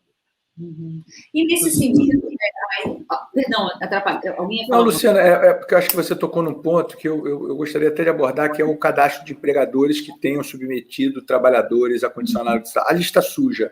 Né? Eu tive duas tristezas nessa minha caminhada combatendo o trabalho escravo. Uma foi quando, no dia 30 de dezembro de 2014, o ministro Lewandowski, depois de 12 anos de publicação contínua da lista suja, que é um instrumento absolutamente efetivo de combate ao trabalho escravo, ele, acatando um pedido em liminar da MRV, tinha uma associação ali escondendo a MRV, mas foi a MRV que realmente desejou isso, então ele impede a publicação do cadastro. Eu estava na chefia da divisão nesse dia, coube a mim receber essa triste notícia, porque aí a gente tinha certeza realmente que esse efetivo instrumento tinha sido impedido de ser ofertado, né? Outras formas foram tentadas de dar publicidade a esses maus empregadores, porque a lista suja, se você não quiser tecnicamente entrar no mérito, deveria ser entendido como uma publicidade de maus empregadores. Os bons empregadores, aqueles que não praticam uma concorrência desleal, aqueles que cumprem a lei, eles não estão ali nesse documento. Né? Apenas os maus empregadores. E aí agora, acho que por volta de 2017, o cadastro voltou a ser publicado e efetivamente continua cumprindo seus efeitos. Agora, eu queria também falar um pouco só do Grupo Móvel, que o Jonatas está falando, assim. 95 foi essa primeira formal operação do Grupo Móvel, que se acostumou agora, que são as operações que a chefia hoje, que está com o Maurício, da Divisão de Fiscalização para a Erradicação do Combate ao Trabalho Escravo, a DETRAI, né, que está na Subsecretaria de Inspeção do Trabalho, dispara. Né? Hoje nós temos 4 equipes, tem uma 5ª equipe que está sempre variando, então todo mês são disparadas fiscalizações, operações, ações fiscais pela DETRAI, né? E os parceiros sendo oficiados, Ministério Público do Trabalho, Força Policial, Polícia Rodoviária ou Polícia Federal, né? Defensoria Pública da União, Ministério Público Federal. Então, assim, se denomina o Grupo Móvel essa operação formalmente disparada. Só que os colegas foram passando pelo Grupo Móvel e foram voltando para as regionais. Né? Eu tive experiência do Grupo Móvel, agora estou numa regional. Né? Por exemplo, o Rio Grande do Norte, nós temos Calixto, Virna, Marinalva, quer dizer, são nomes de expressão, né, do Grupo Móvel que foram para a regional. Então, esse trabalho passou a ser desenvolvido também pelas regionais. É o que a gente faz aqui no Rio de Janeiro. No Rio de Janeiro, a gente tem um projeto de combate ao trabalho escravo, né, urbano, rural, o que for, marítimo, o que for. Então, as regionais estão atuando de maneira centralizada, né, planejando também, recebendo denúncia que Brasília descentraliza. Então, esse sistema está pulverizado. Né? E essa Operação Resgate da semana passada mostrou muito bem isso, as 118 operações espalhadas no país todo. Falando em Virna, eu me lembrei de um episódio. Certa vez, eu e Virna estávamos lá no Pará, e quando a gente chegou na fazenda, o trabalhador, e ela é loira também, e essas 2 loiras lá já nos resgataram noutra fazenda. E aí, conversando com os trabalhadores, ao longo dessas operações, que no início a gente fazia só rural, depois é que a gente começou a perceber que existia escravo, trabalho análogo escravo urbano também. E a partir dessa fala desse trabalhador, é que eu comecei a perceber que existia esse ciclo vicioso. O trabalhador é resgatado, recebe seguro-desemprego, as verbas rescisórias, o dano moral individual, só que o dinheiro acaba. E ele tem que voltar para o mesmo trabalho, porque é só o que ele sabe fazer. Então, por isso que quando a gente pensou no projeto Ação Integrada, de resgatar a cidadania desse trabalhador, é de capacitá-lo para que ele possa escolher outra atividade de acordo com a vocação dele. E foi a partir dessa fala do trabalhador, com a Virna, auditora fiscal muito querida, que deu esse start, olha, eles voltam. E realmente voltam. Justamente por isso que no começo eu quis chamar atenção para isso, né? Ou seja, a importância, e por isso é complexo pensar em formas de combate ao trabalho escravo, porque não é só no jurídico, né? Ela envolve política, ela envolve economia, ou seja, eu tenho que tirar esse trabalhador da situação de vulnerabilidade social. Se isso não acontecer, ele vai voltar, né? Porque o trabalhador que sofre essa violência é um trabalhador que está em vulnerabilidade social. Então, realmente, essas políticas de assistência do trabalhador libertado são fundamentais, né? Por isso que eu quis chamar, assim, eu queria que vocês falassem sobre isso, porque eu acho, assim, de uma importância fundamental. Senão, exatamente como vocês falaram, é um ciclo vicioso, ele vai voltar, né? Porque ali naquela abordagem ali do Ricardo Antunes, né, que eu coloquei no começo, a situação dessa desregulamentação do trabalho e desse desemprego, que além de estrutural é conjuntural, gera uma situação de absoluta fragilidade nas estratégias de sobrevivência do trabalhador, né? Como é que ele vai fazer para subsistir, né, em uma situação de vulnerabilidade? Realmente é muito complexa essa questão, e é de fundamental importância essas políticas de assistência, né, discutir políticas públicas, né, que possam retirar esse trabalhador dessa condição de vulnerabilidade. E para teres uma ideia, quando eu falei do Smart Lab, desse observatório, a gente agora o projeto Ação Integrada é desenvolvido no estado do Rio de Janeiro, né? O Ministério Público aqui, a Procuradoria Regional do Trabalho do Rio de Janeiro. Mas nós tivemos um resgate na construção que foi o pessoal do Maranhão. Então, o que o pessoal do projeto Ação Integrada está fazendo? Acionou a rede lá e está fazendo esse atendimento à distância, para que lá eles possam se capacitar e não voltar a trabalho escravo novamente. Então, é isso que é importante. O Smart Lab serve para isso, para que a gente possa diagnosticar quais são as regiões que precisam ser trabalhadas preventivamente. Exato. Eu estou vendo aqui, tem algumas perguntas aqui no chat. Aí eu peguei aqui uma da Sayonara, ó, que é se a pandemia afetou a fiscalização do trabalho escravo no Rio, na cidade do Rio de Janeiro, no Pará. Queria colocar essa para vocês. E, gente, agora, antes de vocês responderem, eu vou só dizer aqui para os nossos ouvintes que, como tem muitos comentários, eu acho que podem ter passado perguntas. Então, se vocês tiverem perguntas, eu queria que vocês fizessem de novo, se pudesse, tá bom? Que aí agora eu vou prestar atenção aqui para passar para os convidados, tá bom? Então, se alguém quiser fazer uma pergunta, por favor, faça no site. Ainda que já tenha feito, faça aqui no chat de novo, porque realmente eu perdi. Eu só peguei essa da Sayonara. Então, passo aí para vocês. Querida Sayonara. Realização é com o Alexandre. Realização é Alexandre, né? Desculpa. A pergunta, Alexandre, é se a pandemia, pergunta da Sayonara, se a pandemia afetou a fiscalização do trabalho escravo na cidade do Rio de Janeiro e também no Pará, nas outras regiões?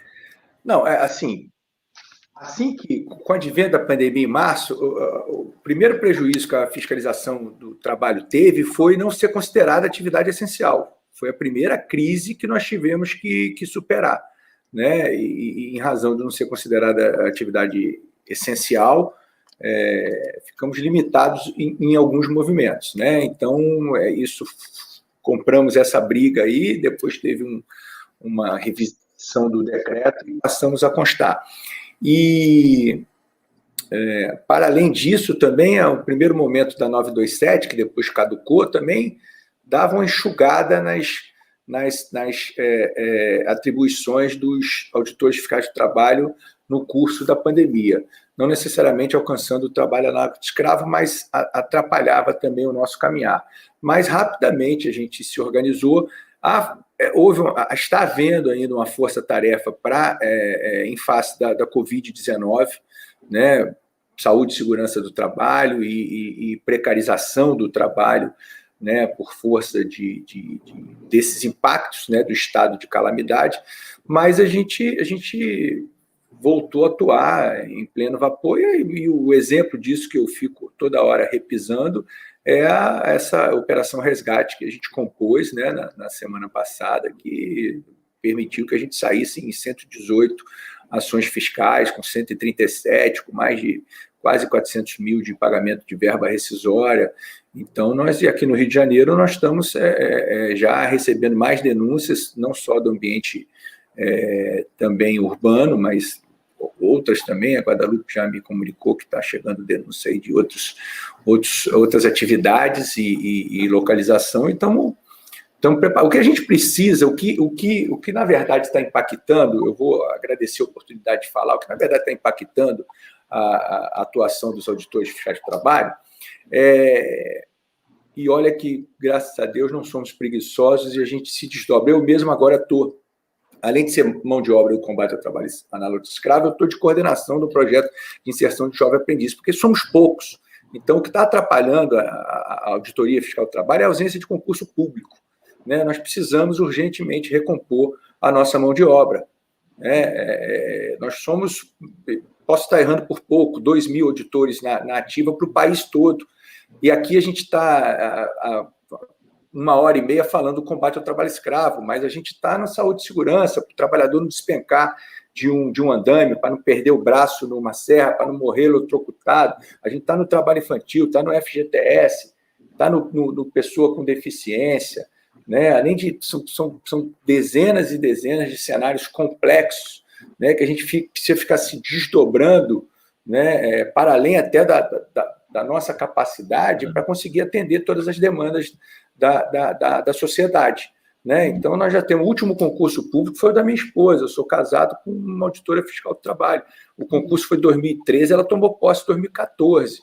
Nós estamos em 2021, não tem nenhuma notícia de concurso público, né? A gente precisa oxigenar, a gente precisa que colegas para recompor o quadro, também para dialogar com a gente, né? Para emprestar um outro olhar do que a gente está fazendo, para falar, olha, não é por aí, né? A gente precisa dessa sacudida também, nós, agentes públicos, né? Então, assim, acho que a pandemia a gente conseguiu se organizar, tomou alguns sustos, não era atividade essencial, tivemos que conseguir EPI, 927 veio estranha para o nosso lado, mas, assim, a ausência de concurso público a gente precisa para ontem. É por isso que eu sou fã da fiscalização do trabalho, viu? Toda a nossa solidariedade.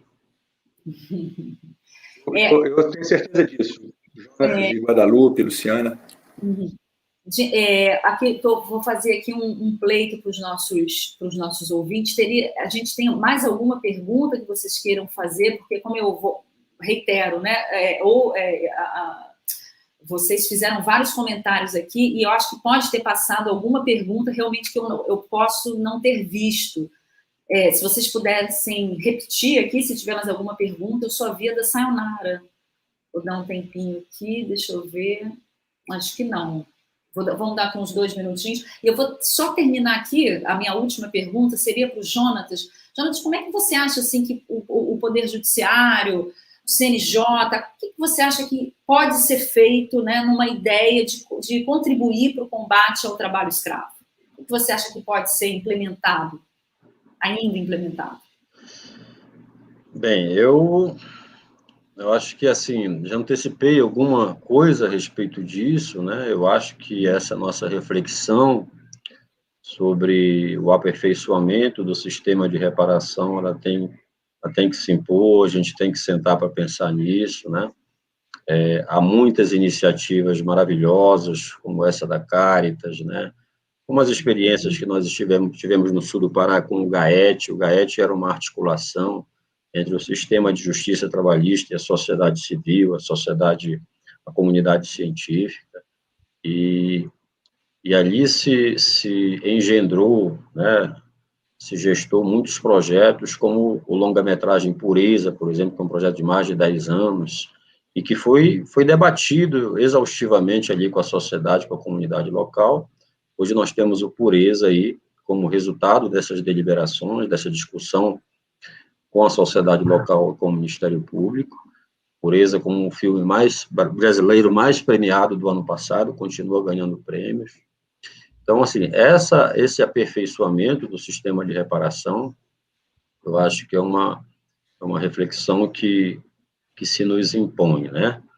E a utilização desses instrumentos precisos, a maior intensificação, é preciso, né, os nossos órgãos de controle precisam incentivar a justiça itinerante, que não é mais uma questão de voluntarismo, isso está na Constituição, todos os tribunais brasileiros, todos os segmentos de justiça têm que fazer justiça itinerante, têm que fazer.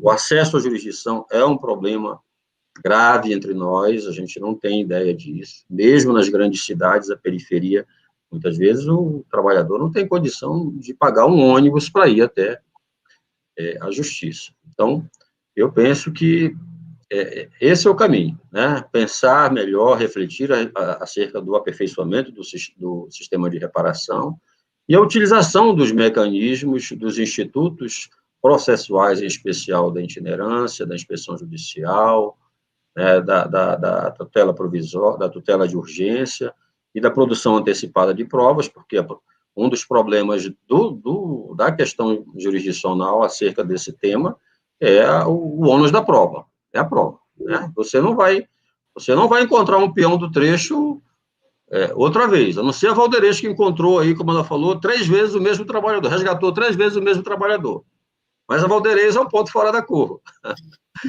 Então, é preciso superar, do ponto de vista jurisdicional, a questão da naturalização e a questão do ônus processual.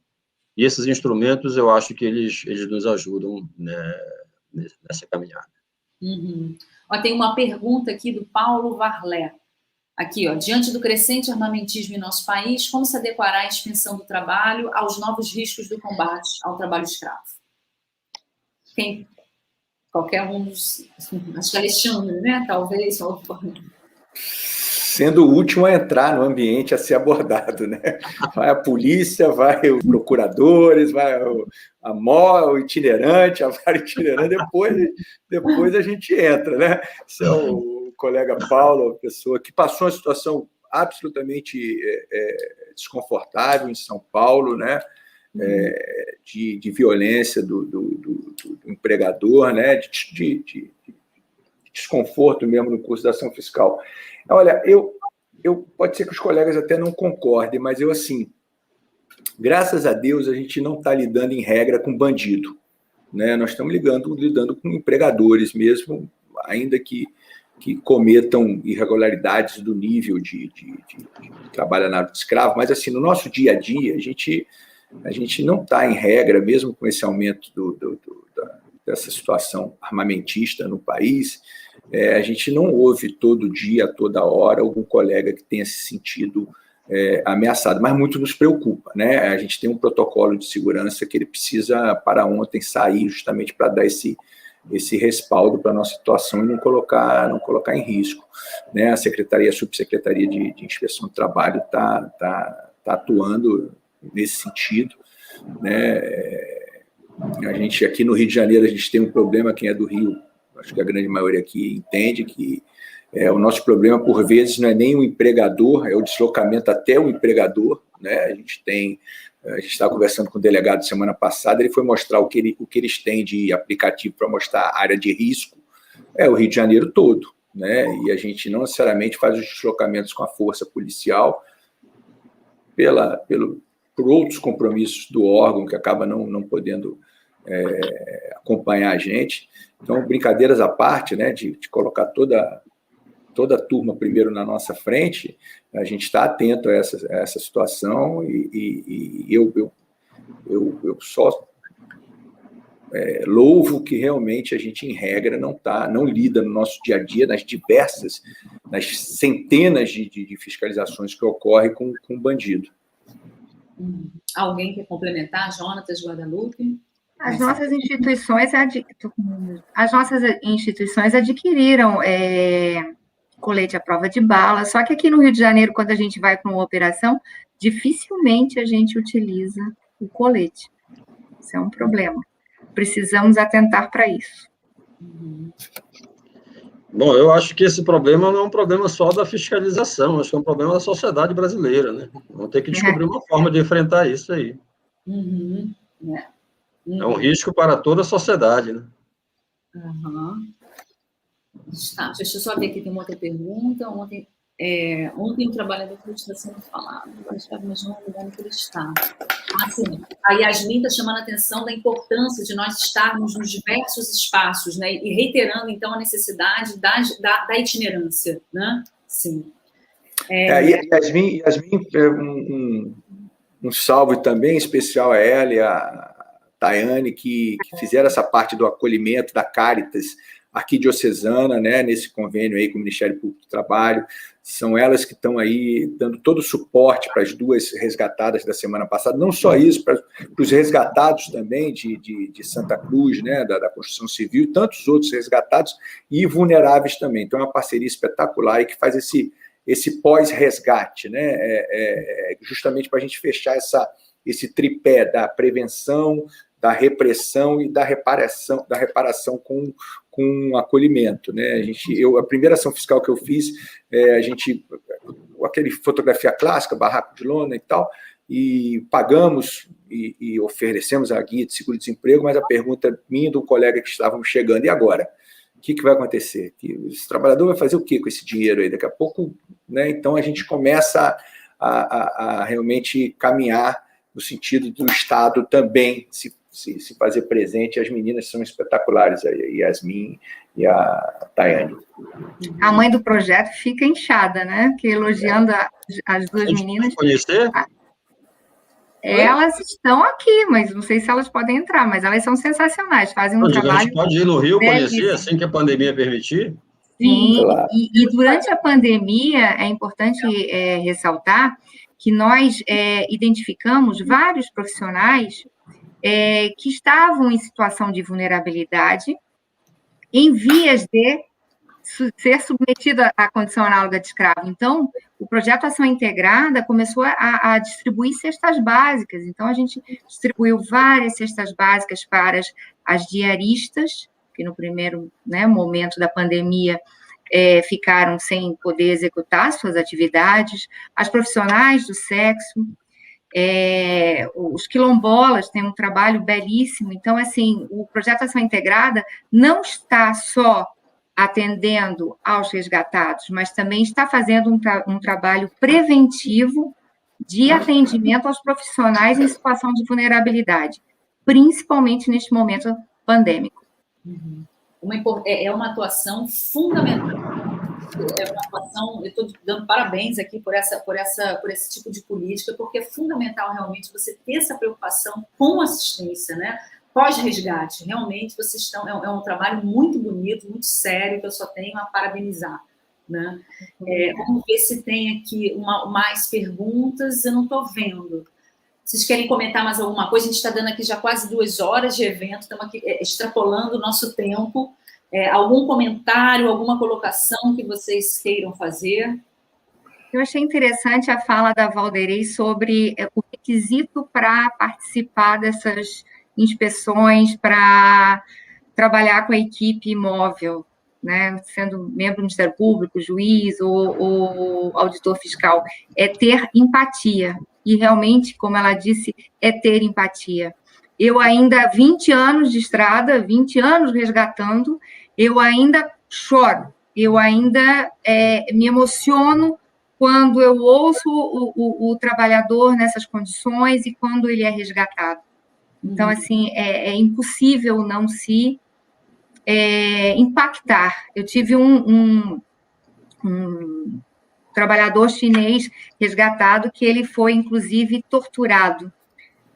E eu, na ocasião, era o Cláudio Sequinha, auditor fiscal, nós ficamos 2 dias em pé no leito, ele estava hospitalizado, colhendo depoimento dificílimo, porque ele falava mandarim, nós não entendíamos o idioma, não tínhamos uma pessoa, um intérprete de confiança, o nosso único intérprete de confiança foi indicado no âmbito da COETRAI pelo GPTEC, que era um americano. Então, o americano perguntava em mandarim e respondia em inglês, e nós tínhamos um intérprete em inglês para traduzir a situação. Então, foi um caso realmente muito impactante, e nós contamos com o serviço de proteção às vítimas. Proteção à vítima, que, nesse caso, no âmbito estadual não tinha vaga, nós conseguimos, com a União, e esse trabalhador chinês continua no Brasil, ele está cursando faculdade hoje, então ele já está encaminhado, e isso é muito interessante, né, porque o atendimento atendimento pós-resgate. Claro que ingressamos com ação na Justiça do Trabalho, logramos êxito, esse trabalhador recebeu as verbas rescisórias, dano moral individual, foi condenado o empregador, foi, inclusive, preso por trabalho escravo e tortura, mas realmente não tem como não chorar. Eu lembro que eu chegava na Procuradoria, cada vez que eu ia no hospital visitá-lo e colher elementos, era choro, porque foi muito impactante. Imagina. Né? Então, estou vendo aqui que não tem mais perguntas, pelo menos eu estou vendo. Aqui, alguma outra colocação? Podemos encerrar, então, aqui o nosso diálogo. Não, tem uma pergunta aqui do Paulo. Uma pergunta. Desculpa, Paulo, não tinha visto. Aqui, ó. Por que o combate ao trabalho escravo se restringe a grupos especiais quando o conceito de trabalho digno é universal? Não sei. Acho que... Pode ir lá. Não, pode falar, pode terminar, você estava continuando a pergunta. A minha pergunta aqui, não seria melhor se cada auditor estivesse diuturnamente preparado para reconhecer e reprimir o trabalho escravo? Eu posso estar compreendendo mal a colocação do colega Paulo, mas isso já ocorre, né? Eu dei esse exemplo aqui numa das minhas falas, né? Que inicialmente era uma atuação de grupo especial de fiscalização móvel desde 15 de maio de 95, e que hoje essa atuação está descentralizada, né? Não só a DETRAI realiza as ações fiscais, né, as operações de combate ao trabalho escravo, como os auditores inseridos ou não em projetos próprios, né, de combate ao trabalho escravo, como o Rio de Janeiro tem, como Minas Gerais tem, como na Bahia tem um grupo móvel regional, né, São Paulo tem um grupo móvel que atua especialmente no setor têxtil, né, sobretudo e principalmente, e as outras entidades, os auditores cada vez mais capacitados pela nossa Escola Nacional de Inspeção do Trabalho, atuam, né? Então não dá para se falar que hoje é uma realidade tão somente a distrita atuação de Grupo Especial de Fiscalização Móvel. País afora, nós estamos colhendo resultados, e mais uma vez a operação da semana passada, com 118 ações fiscais, ela é a prova disso, né, que ocorreu. Eu acho que tem uma outra agora da Jerúsia, não é isso? Deixa eu ver aqui, não tem uma pergunta da Jerúsia, eu não vi. Tem pergunta? Ou comentário? Tem vários comentários, mas perguntas... Eu acho que... Tem o do Luiz Alfredo Ciência aqui, ó. Pessoal, se trabalho escravo, né? Um paradigma do processo de aumento do valor do trabalho.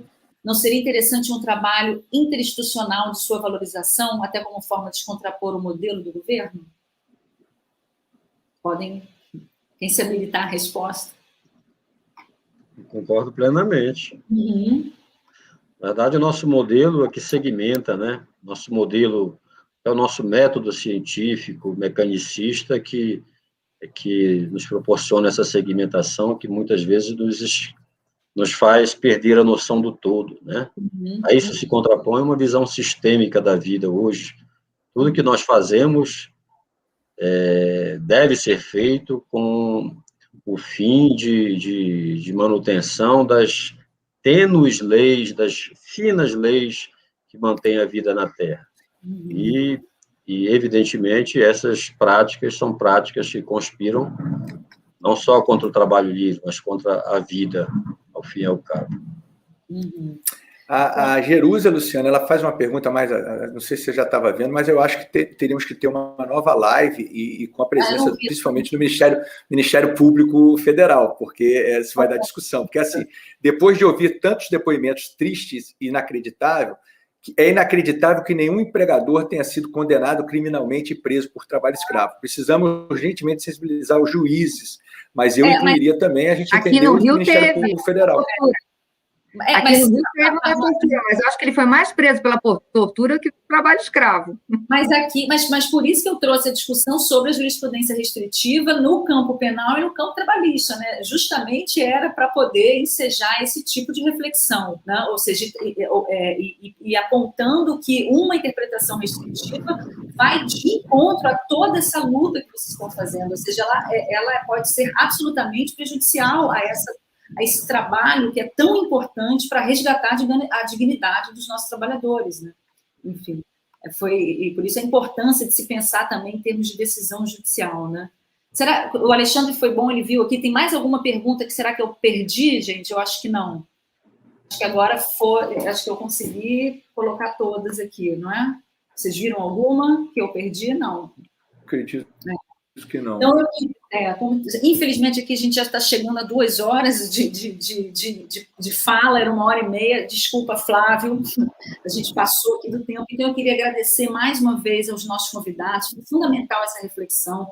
Acho que isso é muito importante, né, que a gente possa pensar sobre o trabalho contemporâneo, o trabalho escravo contemporâneo, e com a presença de vocês, né, que tem essa atuação tão marcante, tão exemplar nessa bela luta, né, que é contra essa violência que é o trabalho escravo. Então, eu queria agradecer a todos, agradecer a Matra 1 por ter organizado o evento, a Matra 8, né, que venham sempre, que nós possamos fazer sempre essas parcerias para que nós possamos atuar de uma forma melhor, tá bom? Então, obrigada a todos os ouvintes aqui, foi fundamental a participação de vocês. Me perdoe se eu deixei passar alguma pergunta, porque teve... Você brilhou, Luciana, conduziu muito bem, parabéns. Foram inúmeros, tá bom? Então, gente, boa noite, obrigada a todos, obrigada a participação. E a gente fica aqui um pouquinho, né, gente?